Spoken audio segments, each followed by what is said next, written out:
이탈리아 로마에 가면 그 산타 스칼라라는 성당이 있습니다. 이 성당이 굉장히 유명한 성당이에요. 왜냐하면 로마라는 나라가 기독교를 국가의 종교로 인정할 때 그때 황제가 콘스탄티누스라는 황제였습니다. 근데 이 황제의 어머니가 믿음이 너무 좋았어요. 그래서 이 콘스탄티누스 황제가 그렇게 믿음이 좋지 않았는데도 로마의 국가의 종교로 기독교로 세울 만큼 또 그렇게 되어서 유럽이 변화되고 전 세계가 복음화되는 아주 중요한 계기가 되었던 그것의 핵심적인 사람이 헬레나라는 분입니다. 근데 이분이 이제 예루살렘에 가면 예수님께서 빌라도 법정 앞에서 재판받으셨잖아요. 그때의 그 빌라도 법정 안에 있던 28개의 계단을 가지고 통째로 로마로 가지고 와서 그걸 가지고 만든 성당이 산타 스칼라 성당입니다.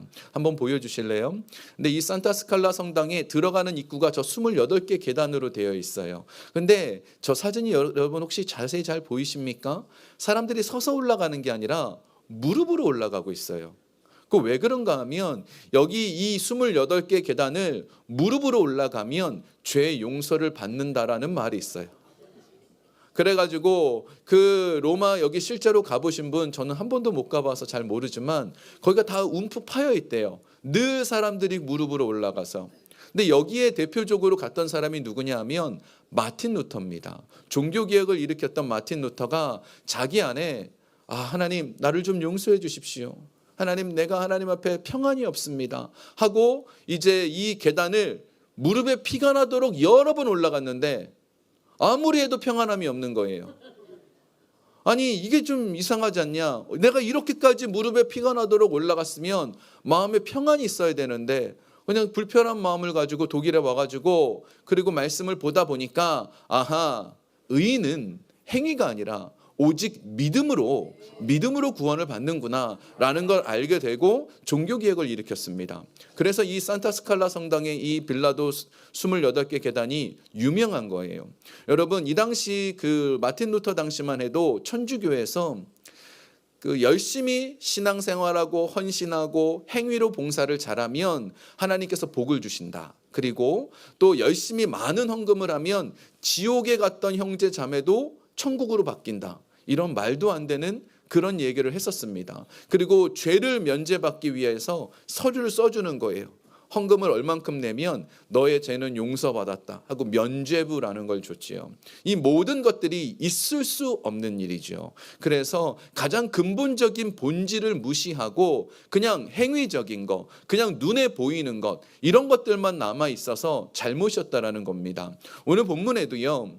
이제 어떤 사람들이 예수님께 한 가지 항의를 했습니다. 아니 저기 보니까 세례 요한의 제자들이나 바리새인들은 일주일에 2번씩 금식하는데 왜 예수님의 제자들은 금식하지 않습니까? 라고 항의를 하는 거예요. 우리 본문 보겠습니다. 18절 한번 함께 좀 읽어볼까요? 요한의 제자들과 바리새인들이 금식하고 있는지라 사람들이 예수께 와서 말하되 요한의 제자들과 바리새인의 제자들은 금식하는데 어찌하여 당신의 제자들은 금식하지 아니하나이까? 이 당시에 바리새인들 또 믿음이 좀 괜찮다라고 하는 사람들은 일주일에 2번 금식했어요. 근데 월요일과 목요일 날 아침 6시부터 저녁 6시까지 이거는 뭐 쉽겠죠. 하루 금식 정도는 좀 어렵지만 아침 6시부터 저녁 6시까지 다이어트도 아니고 그런데 이렇게 월요일 목요일 날 그래도 이렇게 하는 거 쉽지는 않은 거예요. 매주 그렇게 하는 거 쉽지 않은 거예요. 이 바리새인들이 이렇게 했는데 왜 예수님을 믿는 사람들은 그렇게 안 하냐라는 거죠. 근데 원래는 공식적으로 이 당시 유대인들은 1년에 딱 한 번만 금식하는 날이에요. 대속죄일 이때만 금식하게 되어 있고 이 월요일과 목요일 이 2번 금식하는 이거는 어디서 생겼는지를 몰라요. 언제부터 갑자기 생긴 거예요. 그러다 보니까 사람들이 또 이걸 안 하면 아유, 나는 믿음이 좀 없어 보이네 하고 그냥 아무 의미도 없이 금식을 하고 있었던 거죠. 그래서 예수님께서는 이렇게 말씀하셨습니다. 19절과 20절에서 예수께서 그들에게 이르시되 혼인집 손님들이 신랑과 함께 있을 때 금식할 수 있느냐? 신랑과 함께 있을 동안에는 금식할 수 없느니라. 그러나 신랑을 빼앗길 날이 이르르니 그날에는 금식할 것이니라. 신랑을 빼앗길 날, 그날 금식하래요. 신랑을 빼앗긴다라는 게 언제일까요? 바로 예수 그리스도 앞에서 범죄했을 때를 말합니다. 예수님 앞에 죄를 지으면 회개해야 되니까 그때는 금식해야 된다라고 예수님이 지금 말씀하시고 있는 거죠. 그래서 겉으로 아무리 월요일 목요일 금식해도 그 사람의 경건이 더 나아지지 않아요. 그 사람의 경건의 모양은 있지만 경건의 능력은 생기지 않습니다. 진짜 중요한 게 뭘까요? 내 안에 제대로 예수님을 믿을 때, 내 안에 진짜 예수님을 온전히 믿을 때, 그때서야 우리는 성장하고 은혜를 누리고 축복을 누리게 돼요. 그러면서 예수님이 오늘 두 가지 비유를 말씀하십니다. 첫 번째 비유가 뭔가 하면 이제 낡은 옷이 있는데 낡은 옷이 구멍이 뚫렸어요. 그런데 그 구멍 뚫린 낡은 옷에 그 천 조각을 붙여서 그것을 기우는데 새로운 새 천 조각을 붙이면 나중에 빨고 나면 늘어져 갖고 옷이 다 찢어진대요. 이거 옷 수선하시는 분한테 제가 한번 물어봤어야 되는데, 근데 실제로 이렇답니다. 이 당시 옷은요 그런 재질로 되어 있대요. 그래서 낡은 옷은요 낡은 그 가죽 조각을, 천 조각을 붙여야 된답니다. 그런데 이 얘기를 하시면서 예수님 이렇게 말씀하십니다. 21절 함께 읽어볼까요? 생배 조각을 낡은 옷에 붙이는 자가 없나니 그렇게 하면 기운 새 것이 낡은 그것을 당기어 헤어짐이 더하게 되느니라. 아멘. 제가 이 말씀을 보면서 그러면 낡은 옷을 어떻게 하라는 건가? 라는 생각이 들었습니다. 그럼 낡은 옷을 낡은 그거 옷 하나 잘라갖고 붙여야 되는가? 왜 예수님은 이 비유를 말씀하셨지? 라는 생각이 들었어요. 여러분, 왜 이 낡은 옷에 대한 이 새천 조각 붙이는 비유를 왜 하셨을까요?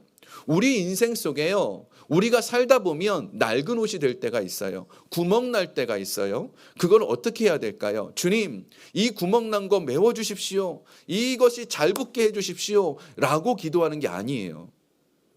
예수님이 이 비유를 말씀하신 것은요, 우리가 구멍난 옷인데 새천 조각을 붙이지 말고 낡은 옷 자체가 새 옷으로 바뀌는 거예요.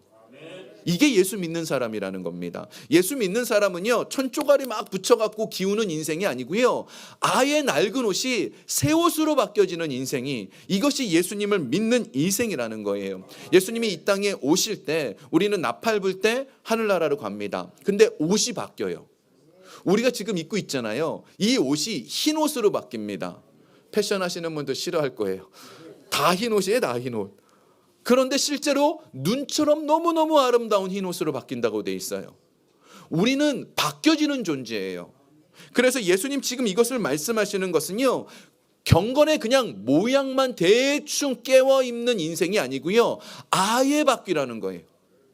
예수 믿어서 완전히 바뀌라는 거예요. 내 삶의 인생 자체가 바뀌는 건데, 내가 지금까지는 낡은 생각을 하고 있었어요. 부정적인 생각을 하고 있었어요. 내가 안 된다라고 생각하고 있었어요. 그런데 그것이 된다, 바뀐다, 하나님 하실 수 있다, 이렇게 바꾸라는 거예요. 예수님께서 오병이어의 기적을 일으키실 때 여러분, 남자만 5,000명입니다. 남자와 여자와 아이까지 무려 15,000명을 한 끼를 먹여야 되는데 이게 쉬운 일입니까? 요즘처럼 쿡시설이 있는 것도 아니고 빈 들에서 그 15,000명을 어떻게 먹일 수 있겠어요? 근데 예수님께서 제자들에게 이렇게 얘기하셨습니다. 너희가 먹을 것을 주라. 너희가 먹을 것을 주라.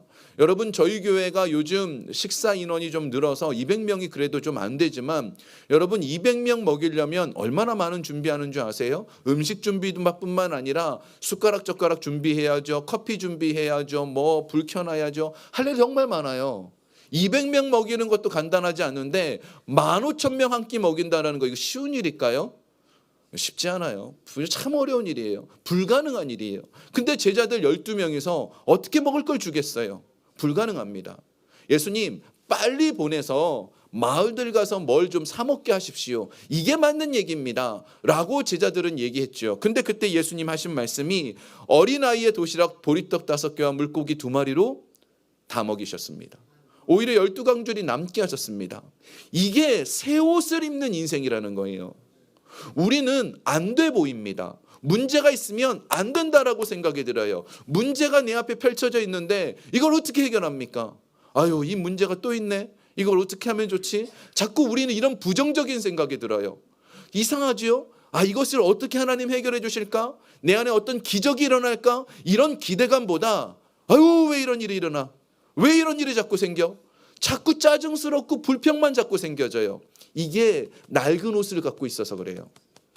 근데 예수님 원하시는 것은 완전히 바뀌어서 지금 인생 자체가 변화되라는 거예요. 하나님 하실 수 있다는 겁니다. 우리에게는 문제가 아니라 뭐가 있어요? 기도 제목만 있는 거예요. 여러분, 문제와 기도 제목은 달라요. 왜 그럴까요? 문제는 문제에서 끝이죠. 근데 기도 제목은 기도하면 어떻게 되죠? 응답이 있습니다. 응답이. 기도는 응답이 있어요.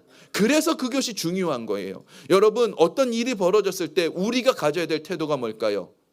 기도하는 겁니다. 기도하는 거. 제가 오늘 좀 많이 흥분하죠? 여러분들이 반응이 좀 덜한 것 같아서 좀 흥분한 것 같아요. 좀 반응을 좀 보여주세요. 두 번째로 오늘 여기 지금 보니까 포도주를 담는 그 비유를 하세요. 근데 새 포도주를 낡은 가죽 부대에 담으면 이게 터진대요.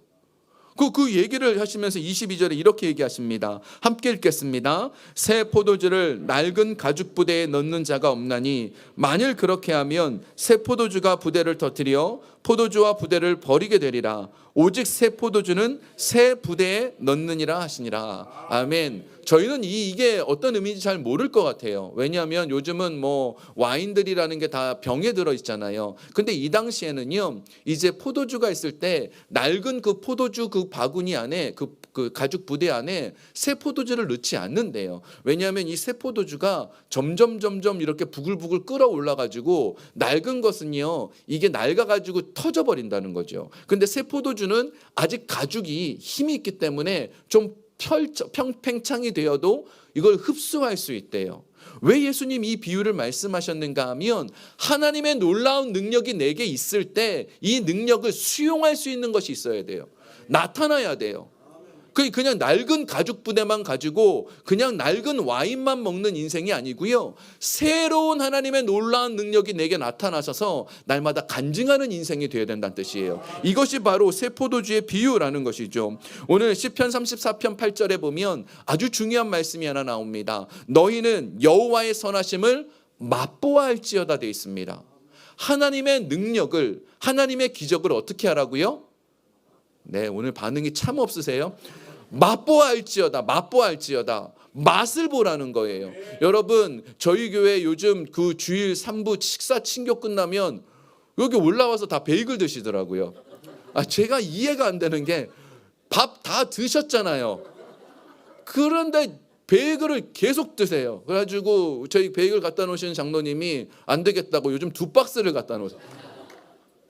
왜냐 한 박스 다 뭐 누가 한번 틈틈이 하면은 아무튼 드세요. 근데 이 베이글을 보고 이제 모든 분들이 그런 얘기를 하더라고. 아이고 와서 좀 먹어봐. 이거 맛있어 막 그래요.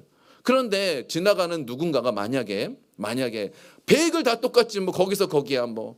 그런데 한번 맛봐봐. 그러면 어떨까요? 맛보면 달라요. 저희 그 베이글 드시지 마세요. 맛보면 큰일 나요. 자꾸 먹어요. 네. 맛보면 달라요. 머리로 알고 있는 맛, 내가 들어서 알고 있는 맛, 이게 아니에요. 맛보면 아하 하고 깨달아지는 거예요. 왜 하나님의 선하심을 맛보아 하려고 그랬을까요? 경험해야 돼요. 내 인생에 간증이 있어야 돼요. 이 기도 제목이 응답이 있어야 돼요. 그래야 하나님은 나를 사랑하시는구나. 기도하니까 들으시는구나. 나는 기적이 나타나는 인생이구나. 하나님 저 간증이 저 사람의 감에 있는 줄 알았는데 나에게도 있군요. 이렇게 알게 되는 거예요. 그래서 새 포도주가 자꾸 우리에게 주어졌을 때 자꾸 나타나야 돼요. 낡은 가죽 부대가 되어가지고 하나님의 능력에 몰라요 하고 펑 터트리는 인생이 아니고 자꾸 나타나야 돼요. 기적 일어납니다. 왜 안 된다고 생각하시냐고요. 왜 그런 일들이 나에게는 없을 거라 생각하시냐고요. 하나님의 축복이 왜 없을 거라 생각하세요.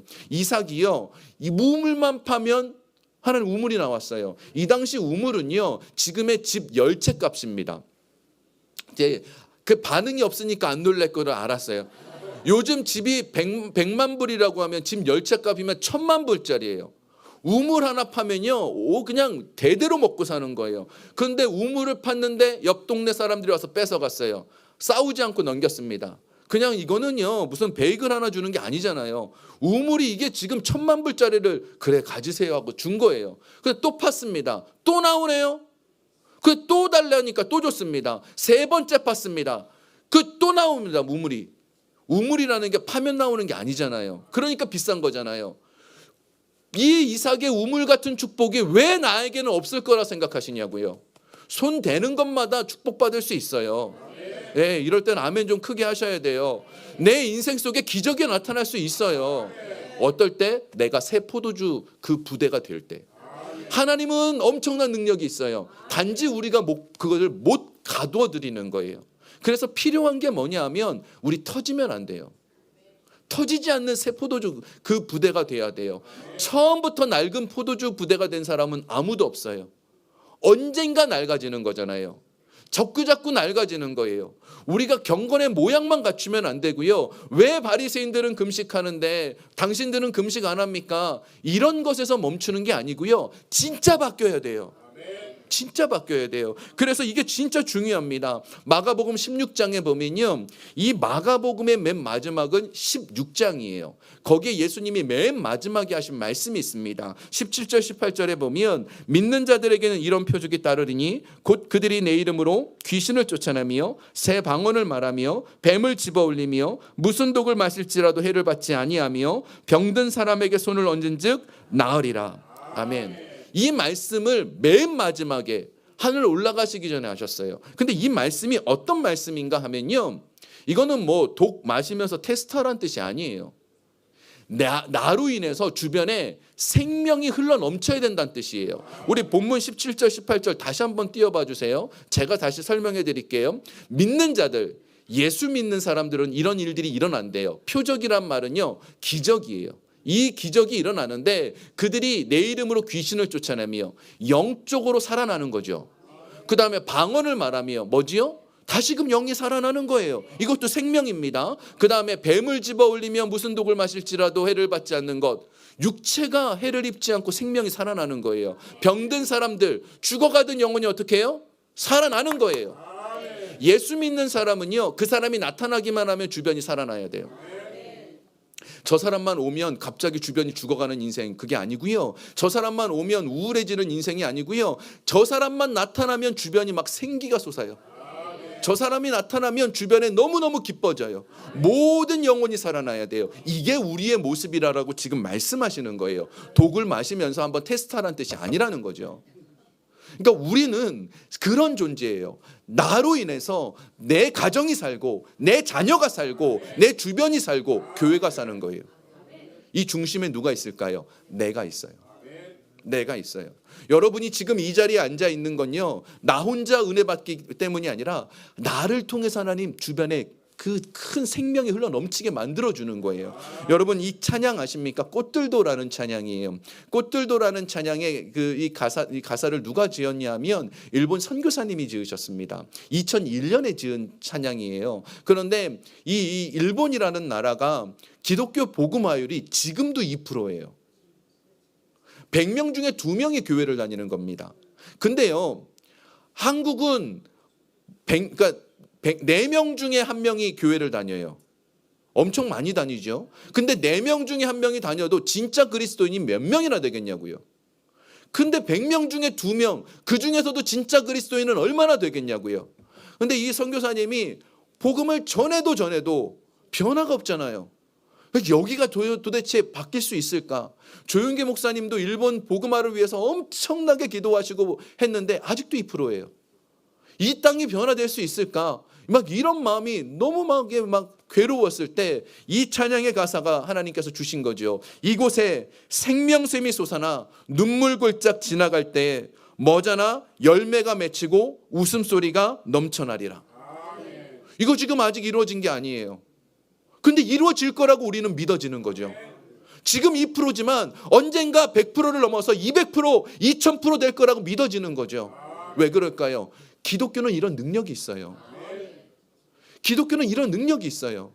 기독교는 이렇게 힘이 없어서 그냥 뭐 무기력한 존재가 아니에요. 예수를 믿으면 완전히 바뀌어져서 힘있게 살아낼 수 있는 겁니다. 그래서 그날의 하늘이 열리고 모든 이가 보게 되고 마침내 꽃들이 피고 영광의 그 주가 우리에게 오신다라는 것, 이걸 꿈꾸고 있는 거죠. 여러분 꿈꾸십시오.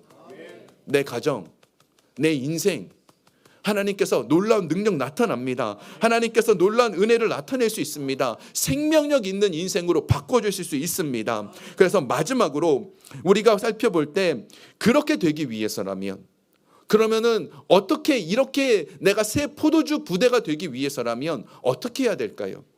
어떻게 해야지 내 인생에 기적이 일어날까요? 에베소서 4장에 보면 답이 있습니다. 에베소서 4장을 함께 좀 읽어보겠습니다. 오직 너희 심령이 새롭게 되어 하나님을 따라 의와 진리의 거룩함으로 지으심을 받은 새 사람을 입으라. 지금 우리의 심령이 새롭게 될 때 가능합니다. 완전히 새로워져야 돼요. 여러분 새로워지셨습니까? 새로워지셨으면 달라져야 돼요. 달라져야 돼요. 내 인생에 큰 변화가 일어나야 돼요. 한 몇 년 전에요, 미국의 한인 교회에서 좀 다툼이 있었어요. 그 다툼 때문에 교회가 깨어졌습니다. 근데 다툼의 원인이 뭔지 아세요?